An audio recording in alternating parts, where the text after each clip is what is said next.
Ceci est une armoire et si vous le souhaitez et que vous avez environ 150 000 €, AMG peut installer un V8 à l'intérieur.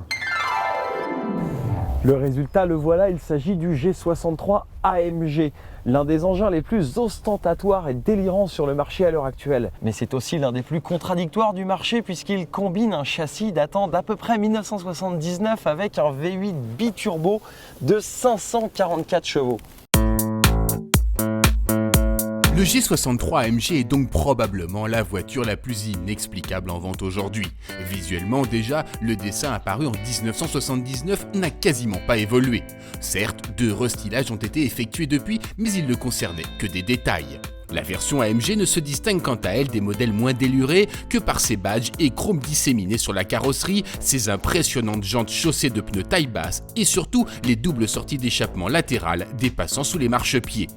Dans l'habitacle, le luxe est de rigueur, avec un mélange de cuir et autres touches d'aluminium, le tout saupoudré d'une bonne dose de technologie embarquée. Les passagers avant sont donc choyés. Étonnamment, les places arrière ne reflètent pas vraiment le gigantisme du G63 AMG. On n'a pas énormément de place pour les genoux et même en largeur, on est presque un petit peu juste.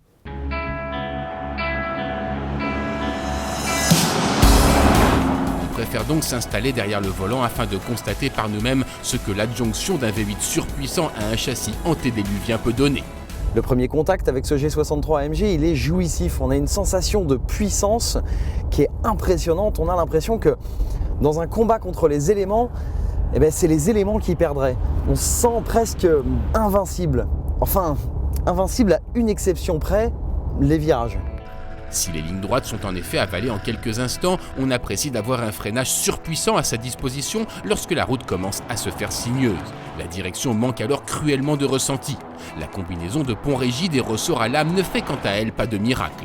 Sous-virage et ESP allumés en permanence sont donc au programme. Mais la route n'est pas le seul terrain de jeu de la Mercedes. Le G dans G63 signifie Geländewagen, ce qui veut dire tout-terrain en allemand. Car le classe G est un véritable 4x4 pur et dur avec 3 blocages de différentiel et une boîte courte. Et on va tout de suite aller vérifier ce que ça donne dans le sable. Avec une telle monte pneumatique et des jantes exposées, pas question en effet de s'attaquer à des chemins caillouteux. Mais le G63 reste incroyablement à l'aise dans le sable mou, profitant de sa puissance pour s'extirper de n'importe quelle situation avec une facilité déconcertante. Mais l'exercice permet de confirmer tout le paradoxe du G63.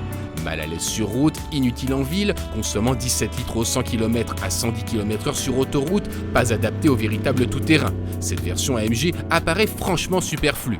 Mais cette folie, cette inutilité en font justement un engin incroyablement attachant dont on tombe amoureux en un instant. Le cœur a ses raisons que la raison ignore.